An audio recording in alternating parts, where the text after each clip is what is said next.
నమస్కారం అండి. నేను డాక్టర్ మోహ శ్రీనివాస్ మాట్లాడుతున్నానండి. మోహ శ్రీనివాస్ హెల్త్ యూట్యూబ్ ఛానల్కి మీకు స్వాగతం. మనకి న్యూస్ మాధ్యమాల్లో మనకి వచ్చినటువంటి ఇన్ఫర్మేషన్, న్యూస్ మాధ్యమాల్లో, న్యూస్ పేపర్లలో, టీవీల్లో అన్నిట్లో మనకు వచ్చినటువంటి న్యూస్ ఐటమ్స్ ఏంటో చూస్తే the Hindu Telangana animal husbandry department ఒక పేపర్ రిలీజ్, ఒక నోటీసు ఇచ్చారు వాళ్ళు. సో వాళ్ళు ఏమని ఇచ్చారు, తెలంగాణ జిల్లాలకి ఆంధ్ర సైడ్ నుంచి ఒక బర్డ్ ఫ్లూ అనేటటువంటి కొత్త వైరస్ ఇన్ఫెక్షన్ సోకుతోంది, అది కోళ్ళకు వచ్చేది, అది మనుషులకు కూడా వస్తుంది ఏమో అని వాళ్ళు మనుషులు చెప్పలేదు.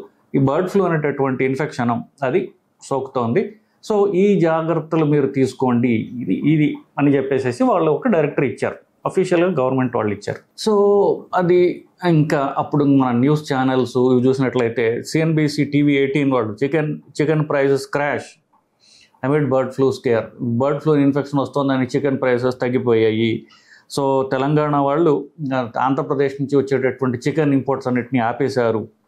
సాక్షి టీవీ, ఎన్టీవీ వీళ్ళైతే కంటిన్యూస్గా పుంఖాలుగా కంటిన్యూస్గా ఈ కొత్త రకమైనటువంటి వైరస్ జబ్బు మనుషులకి సోకుతోంది అనేటటువంటి అఫీషియల్ న్యూస్ డైరెక్ట్ చేస్తున్నారు. సరే, వెంకటేశ్వర హ్యాచరీస్ యొక్క వాళ్ళ దగ్గరికి వెళితే వాళ్ళ మేనేజర్ ఏమంటున్నారంటే హైదరాబాద్లో 50% వరకు చికెన్ సేల్స్ తగ్గాయి, తెలంగాణ పల్లెటూళ్ళల్లో వాటిలో తగ్గలేదు కానీ హైదరాబాద్లో తగ్గాయి అని ఆయన చెప్తున్నారు. దీన్ని మనం గమనిద్దాం. దీంట్లో ఈ బర్డ్ ఫ్లూ అంటే ఏమిటి, దానివల్ల మనకి ఎంత రిస్క్ ఉన్నది, ఏమేమి జాగ్రత్తలు తీసుకోవాలి, అసలు జాగ్రత్తలు తీసుకోవాలా వద్దా, ఇట్లాంటివన్నీ మనం గమనిద్దాం. సో ఇది తణుకు వెస్ట్ గోదావరి జిల్లాల్లో మొదలైంది. వెస్ట్ గోదావరి జిల్లాలో మొదలు అటు నుంచి ఈస్ట్ గోదావరికి వెళ్ళింది. అక్కడ ఎక్కువగా ఉండేటటువంటి కోళ్ల ఫారంలో కోళ్ళకి సోకినటువంటి వైరస్ ఇది. దాన్ని బర్డ్ ఫ్లూ అంటారు. బర్డ్ అంటే దీంట్లో కోళ్ళు అని మనం అర్థం చేసుకోవాలి. సో దాన్ని ఒక టెక్నికల్ పర్ ఏవియన్ ఫ్లూ అంటారు. ఫ్లూ అంటే సర్ది, జలుబు, మామూలుగా మనకు వచ్చేటటువంటి మామూలు జలుబు కోళ్ళకు వచ్చింది.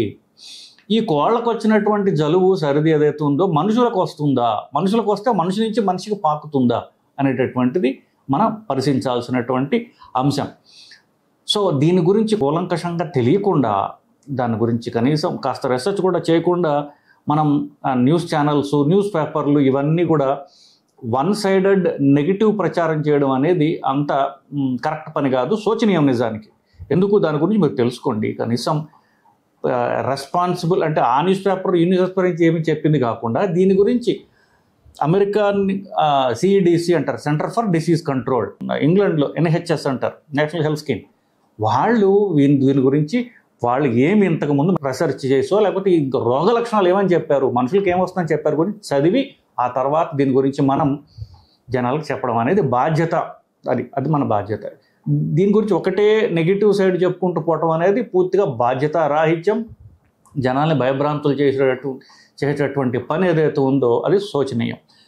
నేను ఆల్రెడీ నేను చెప్పబోతున్నాను, నా ఇంటెంట్ ఏదో చెప్పాను బేసిక్లీ. సో ఎన్హెచ్ఎస్ ఇంగ్లాండ్ వాళ్ళు ఏమంటున్నారు, ఇది కోళ్లలో వచ్చేటటువంటి జలుబు, ఇది కోళ్లలో వచ్చినప్పుడు కోళ్ల ప్రాణాలు తీయచ్చు, కానీ ఇది మనుషులకు సోకేది అరుదుగా వస్తుంది. సో కోళ్లలో ప్రాణాంతకం కానీ మనుషులకు ఒకవేళ జబ్బు వచ్చినా అది చాలా మైల్డ్గా ఉంటుంది.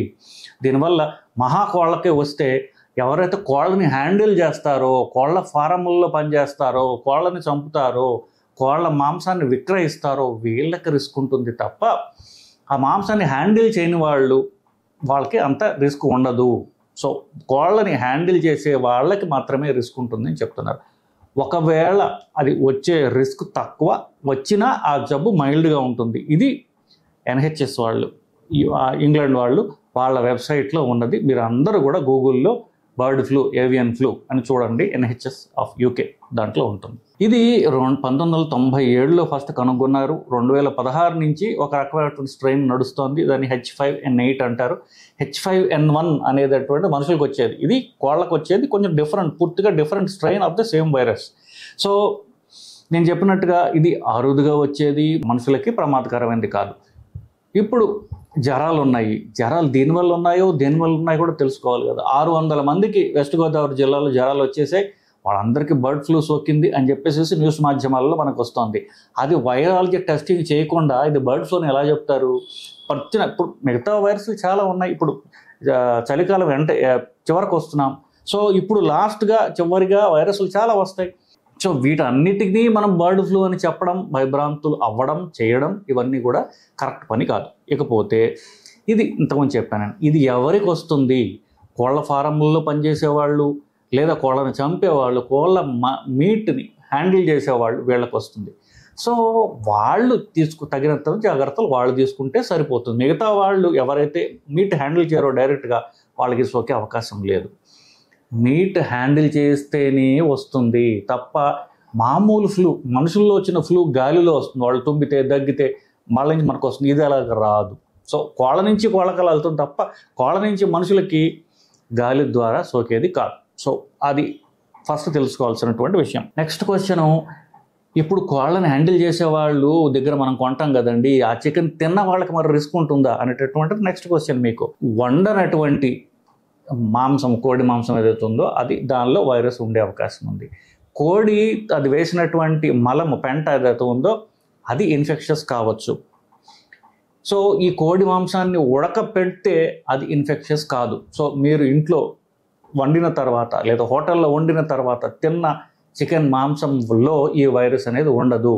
అది మీరు ఎప్పుడైతే ఉడకబెడతారో లేదా వేయిస్తారో దానిలో ఉన్న వైరస్ చచ్చిపోతుంది. కోడి మాంసం తినడం వల్ల ఈ జబ్బు రాదు.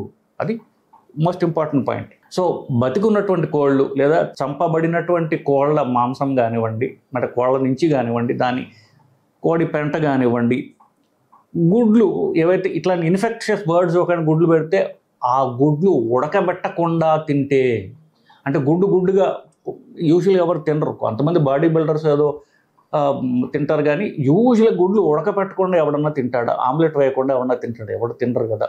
రా ఎగ్, రా మీట్ మాత్రమే infectious. Of course live birds వాళ్ళు పనిచేస్తున్నప్పుడు వాళ్ళకి సోకే అవకాశం, ఇవి మాత్రమే వైరస్ని క్యారీ చేస్తాయి, మిగతా వాళ్ళకి కాదు. సో ఒకవేళ మనం దీన్ని రాకుండా ప్రివెంట్ చేయాలంటే ఏం చేయాలనేది ఇప్పుడే మీకు చెప్పాను. నేను బేసిక్లీ ఉడకబెట్టింది కోడి మీట్ ఏదైతే ఉందో దాన్ని వండే వాళ్ళు కొంచెం ఎక్స్పోజ్ అవుతారు. సో వాళ్ళు ఏం చేయాలి? సో మీట్ తీసుకునేటప్పుడు వెంటనే దాన్ని ప్యాక్ చేసి ఇస్తాడు వాడు. ఇంట్లో తీసుకున్నప్పుడు గ్లౌజ్ వేసుకొని తీసుకోండి, లేకపోతే చేతు ఒక మీట్ పక్కన పెట్టగానే చేతులు శుభ్రంగా కడుక్కోండి, ఆ మీట్ని శుభ్రంగా కడగండి, పూర్తిగా బాయిల్ చేయండి. మీకు సోకుతుందా అంటే ఎలా సోకుతుంది? మీ చేతి నుంచి కదా సోకేది. సో చేతిని మీరు కడిగిన తర్వాత మీరు ఎక్కడైతే పాత్రలో పెట్టారో అప్పుడు పాత్రలో పెట్టిన తర్వాత మళ్ళీ శుభ్రంగా చేతిని సబ్బుతో కడుక్కోండి, సరిపోతుంది. ఎందుకంటే మీరు చేయాల్సిందేం లేదు. వన్స్ ఎప్పుడైతే అది బాయిల్ అయిపోయిందో లేదా వేగిందో మీకు దాని నుంచి రిస్క్ లేదు. మీరు చేతితో ముట్టుకున్నా కూడా అతను పర్వాలా. వన్స్ ఆ కోడి మాంసాన్ని చేసి మీరు ఈ పాత్రలో పెట్టిన తర్వాత చేయి శుభ్రంగా సబ్బుతో కడుక్కుంటే సరిపోతుంది, చాలు. కోర్స్ మీరు గ్లౌజ్ వేసుకుంటే ఇంకా మంచిది. సో ఒకవేళ ఇంత జరిగిన తర్వాత మనుషులకు వచ్చింది అనుకోండి, ఎలా ఉంటుంది? ఎలాగైతే ఇంతకుముందు చలికాలంలో మీకు వచ్చేటటువంటి జలుబు, సర్ది ఎట్లయితే ఉంటుందో అలాగనే ఉంటుంది. గొంతు నొప్పి, తలనొప్పి, ఒళ్ళు నొప్పులు, జ్వరము, పొడి దగ్గు, కొన్ని ఒక్క రోజు తర్వాత ఈ గొంతులో ఉన్నటువంటి ఈ కఫము, శ్లేష్మము, తెమడ, గల్ల ఇవంతా మనం మింగుతామో అది పొట్టలోకి వెళ్ళి విరోచనాలు కాజ్ చేయొచ్చు. సో ఒక్కరోజు ఒళ్ళనొప్పులు, జ్వరం, తలనొప్పి ఇవన్నీ ఉండొచ్చు. రెండో రోజు ప్రాబబ్లీ కాస్త విరోచనాలు ఉండొచ్చు. 3 నుండి 4 రోజుల్లో పూర్తిగా తగ్గిపోతుంది. మీకు కొంచెం పొరలాంగుడుగా ఉంటే, జలుబు ఉంటే, సర్ది ఉంటే ఆ మందులు, జ్వరం ఉంటే ఒక డోలో ఇలాంటివి వేసుకుంటే అది తగ్గిపోతుంది. ఇది ప్రాణాంతకమా కాదా? ఇప్పుడు ఇలా వచ్చింది అనుకోండి, ఇది ప్రాణాంతకమా కాదా? ఇప్పుడు దాకా దీనివల్ల పెద్ద ప్రాణాపాయం మనకి ఈ 20-25 ఏళ్ల ఎక్స్పీరియన్స్తో ఈ వైరస్తో ప్రాణాపాయం అనేటటువంటి పెద్ద మనకు కనపడాలి.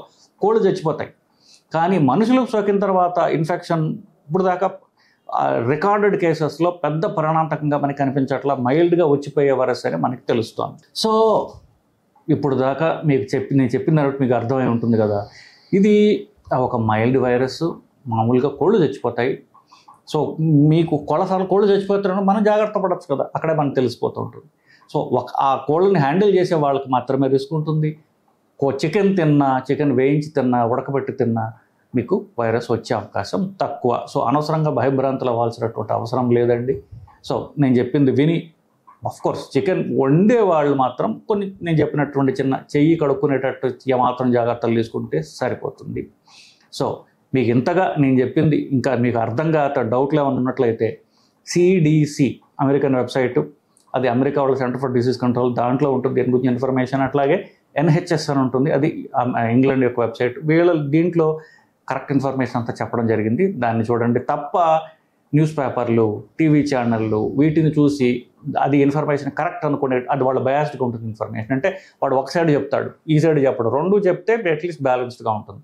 సో ఇవి కాకుండా అథెంటిక్ వెబ్సైట్స్ దీని గురించి జబ్బులు ఎవరైతే డీల్ చేస్తున్నారో వాళ్ళు రాసినట్టు ఇన్ఫర్మేషన్ నేను చెప్పింది అక్కడ చూస్తే మీకు దీని గురించి మరింత సమాచారం దొరుకుతుందండి. నమస్కారం.